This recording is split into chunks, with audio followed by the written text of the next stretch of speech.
Hey there. So I want to take a couple minutes to chat about our community features here at Juno. And there's a few core areas that we want to focus on. One is our directory and how we can use that in our AI to create connections between attendees and users. We'll dive into our social feed. We'll dive into community groups, and then we'll finally dive into forums. So first, let's jump into our networking tab. So the first thing I want to talk about is our directory.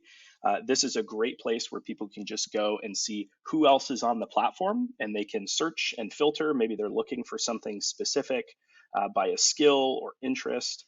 They can also smart search by name, if they're looking for somebody specific. So maybe I'm looking for, Gabe. Great, it pulls it up. That's really easy to connect. But then the biggest thing about Juno is the ability to make recommendations. So the more that we know about the end user via questions we can ask them in their profile and registration, as well as over time, just the actions that they take in the platform, we can start to make recommendations to them. So for example, I can click on Jillian and I can view her full profile. I can see who she works for. I can see what other interests she has, and maybe I want to send her a message or schedule a meeting. So I schedule a meeting, I pick a day and time, I send her a note and say, hey, I saw we're both interested in personal growth and event design. I'd love to get some time with you. Or maybe you just want to send them an instant message, and that's a great way as well to be able to have these instant messages flow within the platform really quick, really easy. Hey, wanted to connect with you, saw we had some things in common. So that's a great way for people to create community and network within the platform. The second thing we want to talk about within networking is our social feed. And this is really popular both during an event, but even ongoing outside of the event as well. So this gives people the opportunity to come in, and first, we'll talk about community groups in a second. But let's look at the global feed first. So this is a global feed where you can just come in and post pictures, comments, share, like. Again, very similar to social media, and this is very popular during events to create that community atmosphere. But if I'm a part of a community group, I can also come in and just chat with the core people within that group.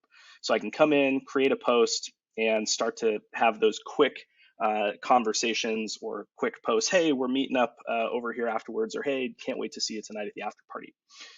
The next is diving even deeper, going into groups where you can start to segment these users into different types of member groups or community groups within the platform.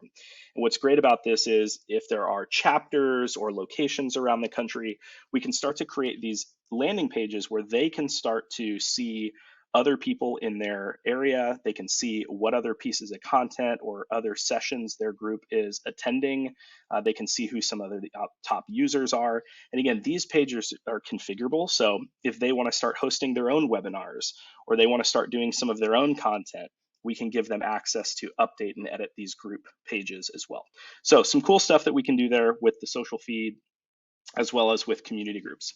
And finally, I want to talk about our forums. And here's an example of one we have with a client where you can come in, and this is great for that asynchronous conversation. We're not looking necessarily always for real time, but we want to dive deeper than just a social post. And we want to create an opportunity to share by topic. So I might come in, create a new post, be able to see other popular topics or categories that are happening. And you can see here as well, I have some topics that I follow. So the system will notify me when something is posted in technical or commercial or labels and packaging. So a great way to bring people back into the system. And again, content is a great way to drive people back into your platform, but user generated content as well. So this is a great way for them to come in, create their own content, start to have conversations with each other, share best practices, share different insights with each other. So community core features within Juno, and we'll go ahead and dive deeper into where we're going with some future community features as well.